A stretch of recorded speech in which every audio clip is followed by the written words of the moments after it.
ஆண்டு ஜனவரி முதல் 20 நாட்கள் சிறுமிகளுக்கு எதிரான பாலியல் குற்றங்கள் போக்சோ 46 வழக்குகள் பதிவு செய்யப்பட்டது. பெண்களுக்கு எதிரான பாலியல் குற்றங்கள் 27, அவற்றில் ஒரு சில நிறைய இருக்குது, நிறைய அடிச்சிருக்கு. ஆக 20 நாள்ல மட்டும் 46 போக்சோ வழக்குகள் பதிவு செய்யும். 27 பெண்கள் பாலியல் சீண்டலுக்கு ஆளாக்கப்பட்ட குற்றங்கள் பதிவு செய்யப்பட்டது. ஆக இந்த ஆட்சியில் சட்ட ஒழுங்கு அடியோடு சீர்கட்டு விட்டது.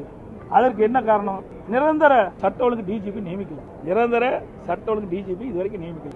ஏற்கனவே இந்த அரசாங்கம் யாரெல்லாம் தகுதியானவர்கள் அதில் மத்திய யூபிஎஸ்சிக்கு அனுப்பிச்சது. அந்த யூபிஎஸ்சி பரிசீலித்து 3 பேரை அவர்கள் தேர்வு செஞ்சு மாநில அரசுக்கு அனுப்பிச்சது.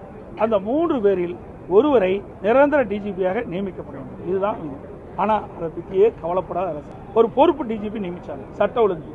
அந்த அவருக்கு உடல்நிலை சரியில்லை, அதுக்கு ஒரு பொறுப்பு டிஜிபி நியமிச்சாங்க. அப்புறம் எப்படி இவங்க சட்ட ஒழுங்கு பாதுகாக்க முடியும்? சட்ட ஒழுங்கு பாதுகாக்கக்கூடிய ஒரு நிரந்தர டிஜிபி இல்லாதனாலதான் இவ்வளவு மோசமான நிலைக்கு போயிட்டு இருக்குது.